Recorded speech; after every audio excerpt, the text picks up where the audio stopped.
Welcome back into the Pick and Roll NBA podcast with Jet and Sap, as always, presented by Full Press Coverage. Sap, we spent a lot of time this year talking, especially recently, about the Eastern Conference and how tight the playoff race is and how competitive it's looking to be. And we haven't spent as much time talking about the Western Conference, where the top has been pretty settled with the Phoenix Suns in control of that. Even though Chris Paul is out with an injury, they have an 8-game cushion. It seems like they're pretty far determined as the 1 seed. And then you have Memphis and Golden State look like they're pretty strongly entrenched in those 2 and 3 positions. They can flip flop, but they're there.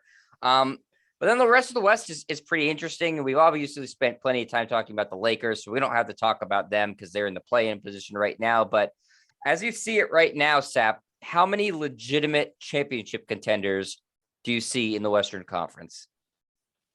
You know what? I'm surprised you here and say 6. Normally, you don't say that in the NBA. Wait, sorry, say that again. I didn't hear you. Say that. How many? Yeah, 6. Whoa. I know that. Look, this is going to be an odd year. I think the playoffs are going to be. We talked about the conference. The Celtics right now, the 5 seed. You got Cleveland as a 6 seed. I don't think Cleveland's really a true contender. You could have 4 or 5, maybe even 6 teams in the Eastern Conference make it to the finals. And if you make it to the finals, you're a championship contender. Maybe not against Golden State in 2016, 2017, because they were so damn good. There's no team in the league that approaches that Golden State team, which was unbeatable back-to-back years and would have won 3 straight titles if not for the injuries to Klay Thompson and, of course, Kevin Durant even earlier than that. The reason I say 6 is because as good as Phoenix is, and look, Chris Paul is going to come back for the postseason, which actually may be a benefit because he gets a little rest and then should have more in the tank in the postseason. They're still the favorite there, the defending Western Conference champs. And I get that they're good on the road. They're good at home. They play defense. Their role players are excellent. Devin Booker's a stud. DeAndre Ayton's a star as well. Golden State early in the year looked like the team, but since Draymond Green's been out, they've been a sub 500 team. And Steph Curry went through like a 2-month stretch where he wasn't shooting the ball well. Yeah, it's torpedoed his MVP chances. Steph Curry. He's Jason Tatum may get more MVP votes than Steph Curry. Curry's averaging like 25 points per game, and he's shooting fairly well below 40%, which for him is awful. Memphis, we like the story, but can Ja Morant just carry them into that? The 3 teams I look at the West that kind of piqued my interest actually are Utah, Dallas, and Denver. Now, Utah last year had the best record in basketball, but we never really took them seriously. Maybe it's a case where they're the 4 seed and they surprise people, and Donovan Mitchell goes off and, they overachieve in the playoffs rather than underachieving, which they've done year after year. Dallas, because I don't know of a player in the league playing better than Luka Doncic right now. I think he would have been the leading MVP candidate if he didn't show up to the first month and a half of the season at about 180 pounds. And I'm not being hyperbolic. He went 280, which is 30 pounds more than he should. I mean, he's 6'7". He's kind of a big bone guy, but you shouldn't be 280 pounds when you're 6'7". He was massive. But the last 2 or 3 months, there's been no player in basketball better than him. And Denver, because obviously Nikola Jokic is again an MVP candidate, and you could probably set me straight on this a little bit more, but is there a chance that Jamal Murray comes back this year? Yeah. Yes. And Michael Porter Jr., both of them could. Now, if they come back, and again, when players miss a period of time in the regular season, it can have a benefit because, you get to the postseason when everybody's kind of dragging and these guys got a lot more in the tank.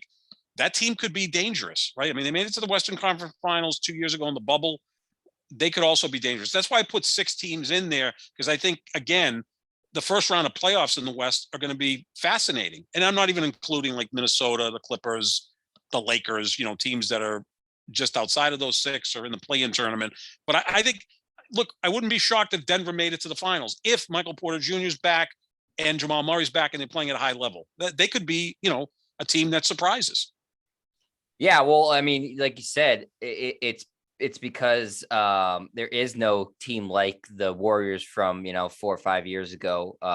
So that certainly opens things up. It's funny with talking about Denver, Sap, that Jokic, he rarely misses a game. He missed 1 game, and I guess he just needed the rest really badly because he returned the next game with 46 points, 12 rebounds, 11 assists, 4 blocks, and 3 steals.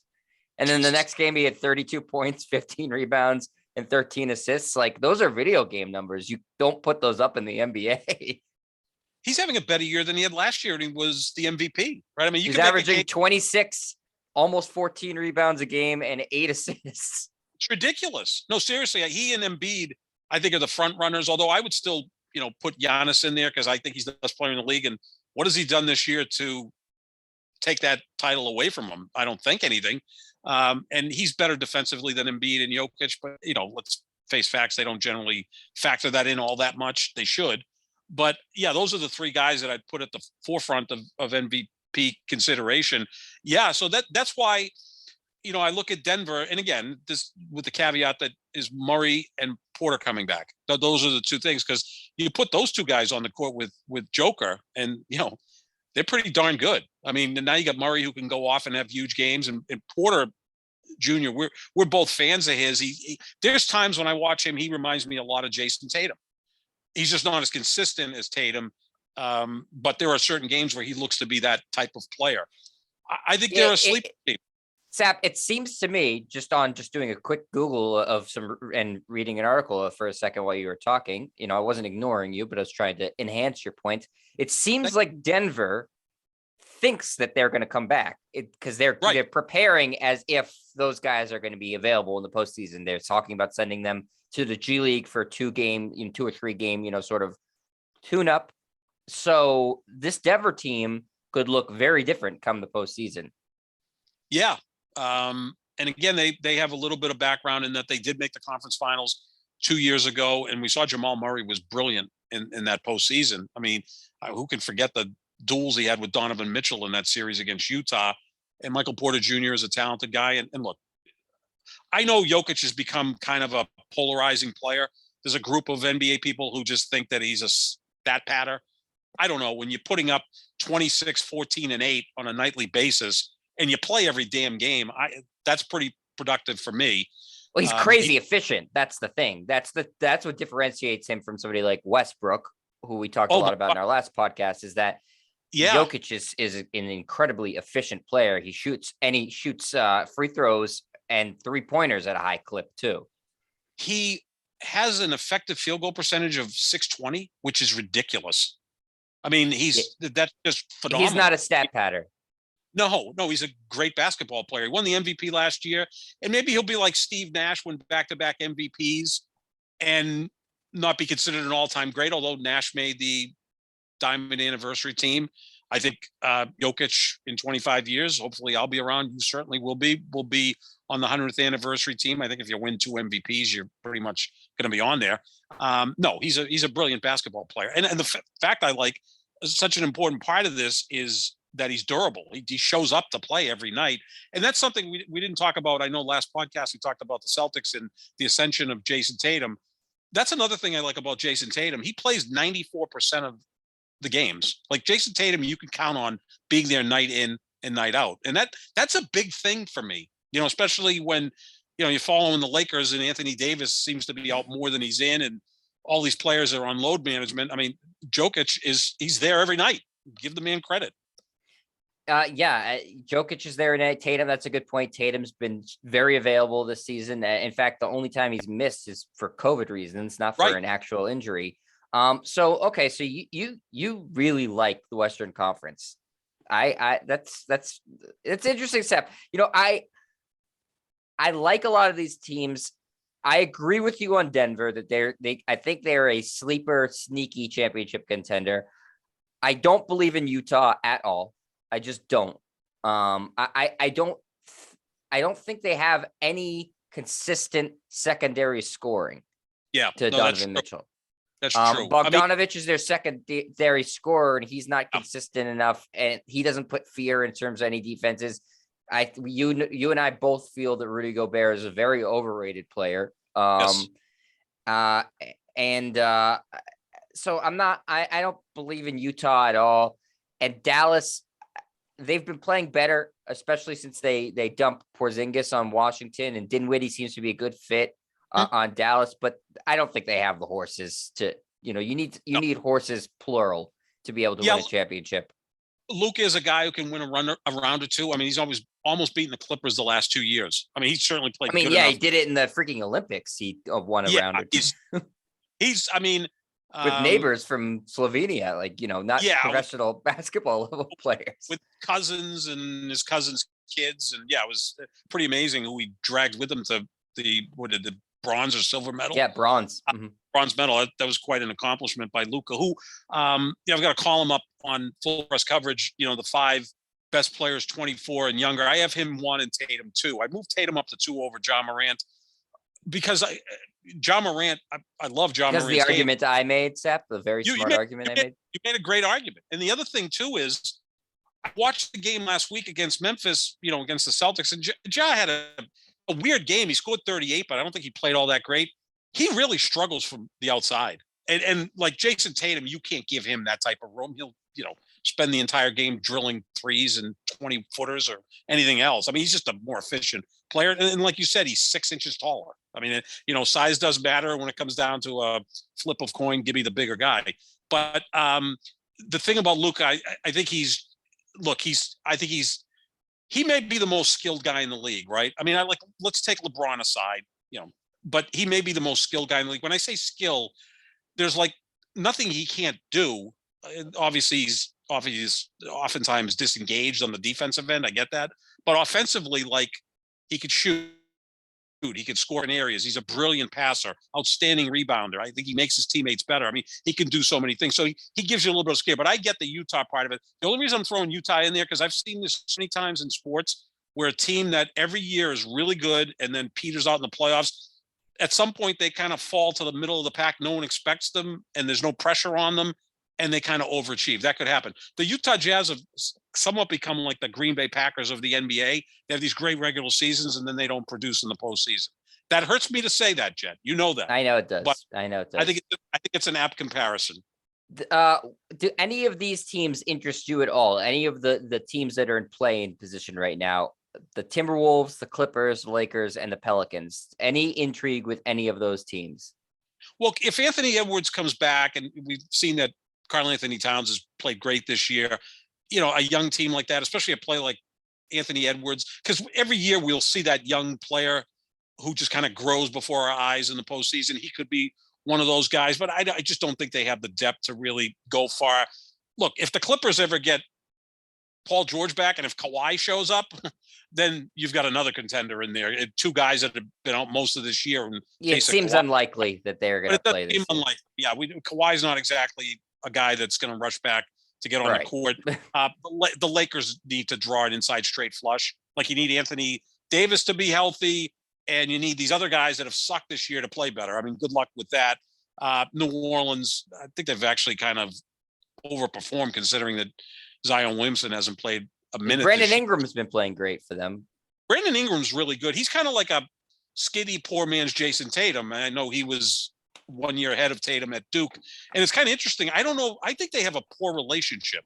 I've seen games, New Orleans and Boston. Maybe it's just being competitive, that they don't seem to really get along. I don't know. But no, Ingram's a hell of a player. I mean, where the Lakers have been better just to hold the ball, Brandon Ingram, Josh Hart, and, Julius Randle, and build with those guys around LeBron. I mean, LeBron is impatient, wants ready-made superstars with him, but maybe in the long run they would have been better off not making the Anthony Davis trade. Although it's a lot of they depth. Did win a title. There's a lot of depth there, and they did win a title. I mean, you traded for a title, 100%. Exactly. You trade a title for question marks. But yeah, I wouldn't say any of those play-in teams. Whereas in the East, you've got Brooklyn in the play-in tournament, and if Simmons comes back, they scare the hell out of everyone. I mean, if Simmons comes back in the final 4 weeks of the season and it works, they'll go into the playoffs as the favorite even team in the play-in.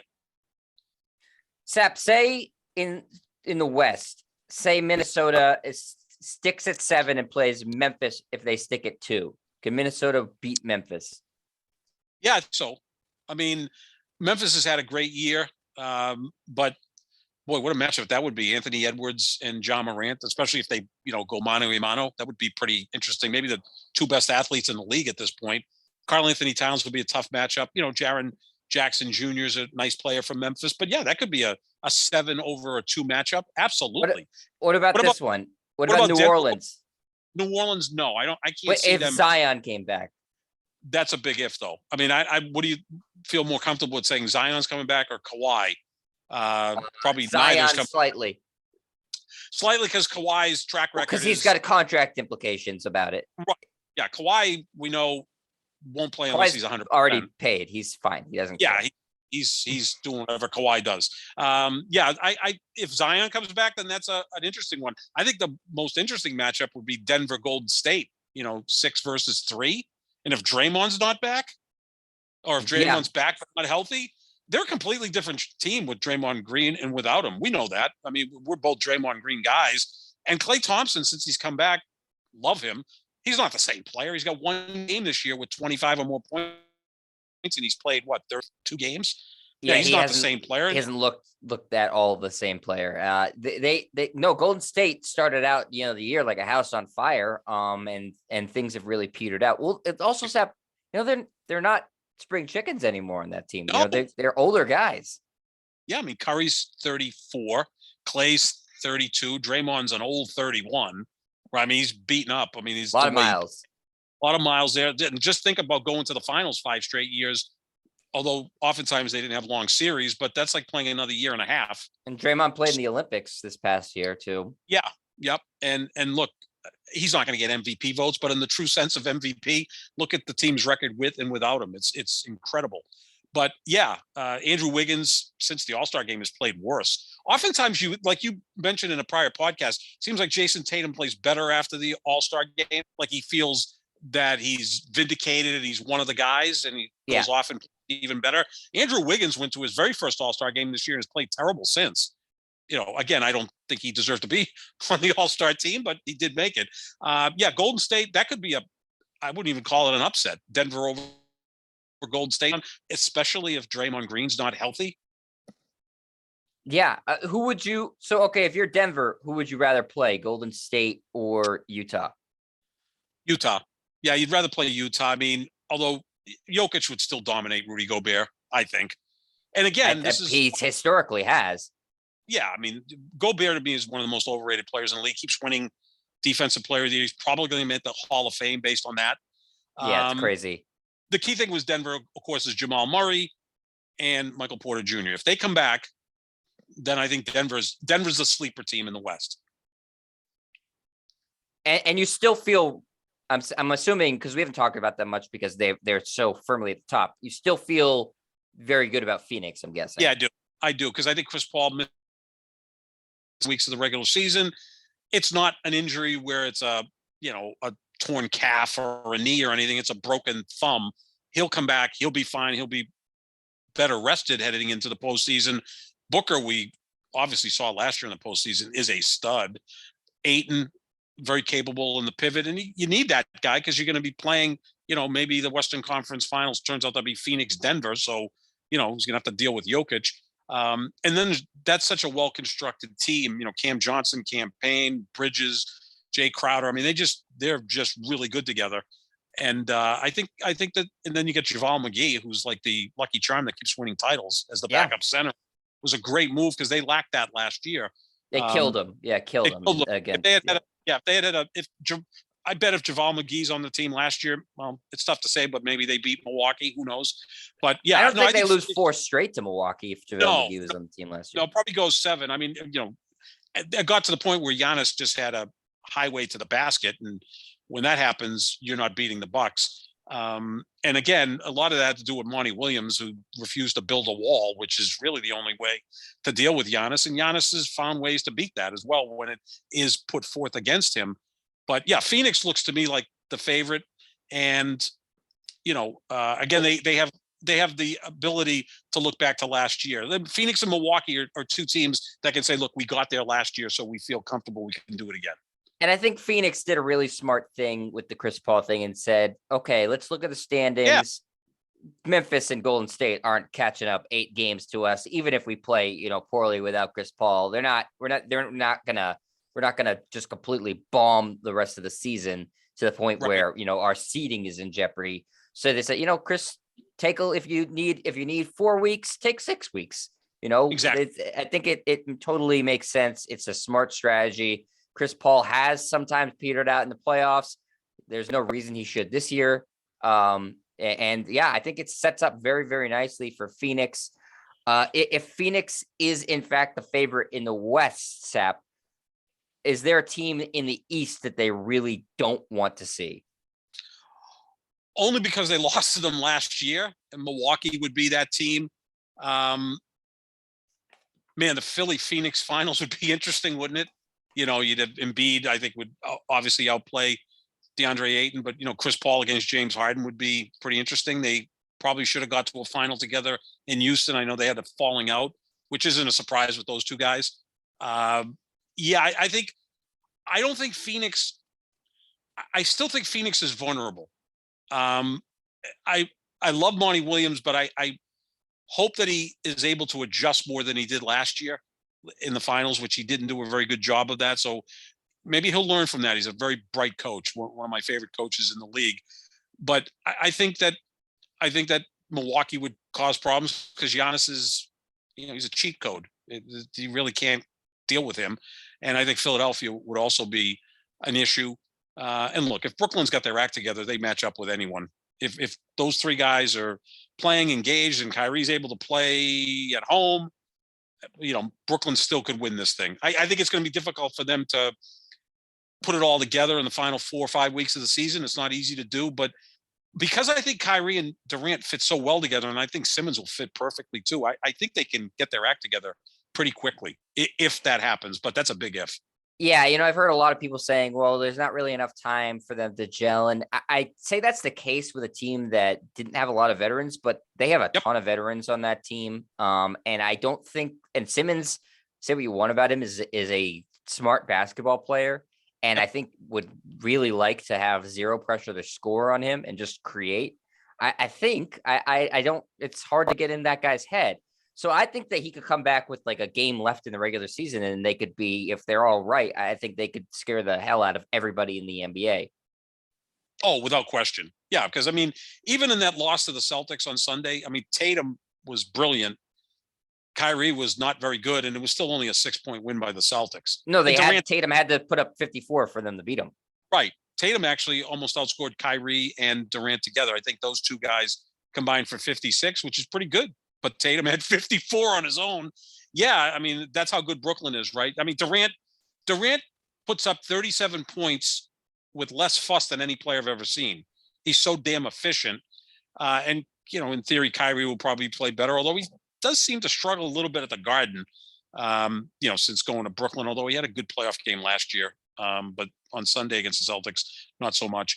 But yeah, if you had Ben Simmons, put it this way, if Ben Simmons was on that Brooklyn roster, that would have been even a more difficult game because at least he could make Tatum work harder to get to 54.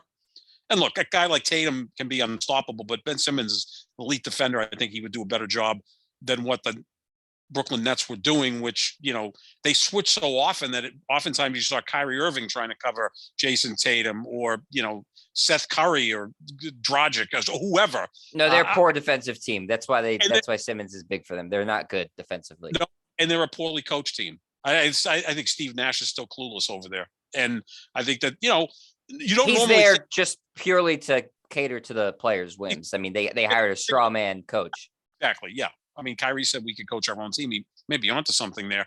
But yeah, their defense doesn't adjust. In that game, why aren't you doubling Jason Tatum? Make him go to a teammate, force the ball out of his hands. Celtics did that against Durant, right? You don't want your best guy beating you. And you just saw the difference in the coaching staff between the Celtics. If they win, they're going to win playing pickup. That's how they're going to win. But they can because they have the talent to do it. Yep, they sure do. Well, there's still a team that no one wants to face, but what they're like over the next 4 weeks is going to be interesting. But look, this playoff is going to be so unpredictable because there's so many teams that have a chance. In the past, for 4 straight years, is okay, LeBron's going to meet Golden State. Like we kind of just knew that going in. But since that point, we had Toronto win a championship. We had Miami lose to the Lakers in the finals. Last year, Phoenix and Milwaukee was a pleasant surprise. So, because you don't have a team like Golden State when they had Durant, Curry, Klay Thompson, Draymond Green. There's no team in the league even remotely close to that. Brooklyn, healthy, engaged, probably can get to the closest to that. But that's a lot of ifs there because, who's more reliable, Kyrie or Steph Curry? Curry. Who's more reliable, Draymond Green if he's healthy, or Ben Simmons? It's Draymond Green. And oh, by the way, they had Klay Thompson too. So I think it's gonna be a fascinating playoff. And the NBA has always been criticized of having, very predictable playoffs. This year is going to be interesting. I think you'll see some upsets very early, which is pretty enticing. I agree with you. There's no super teams, and that's really good for the league. And the playoffs do seem wide open. So it's definitely an exciting time to be a basketball fan, and we're looking forward to the playoffs. But that's going to do it here for us, Sap, at the Pick and Roll NBA podcast with Jet and Sap. As always, presented by Full Press Coverage. Make sure you check out the podcast wherever podcasts are found. You can check out the YouTube version on youtube.com/JetStryer. And you can check out our social medias for all sorts of great polls. And Sap just wrote a column this week, so check that out at John Sap 25 and at JetStryer. We'll talk to you later, everybody. See ya.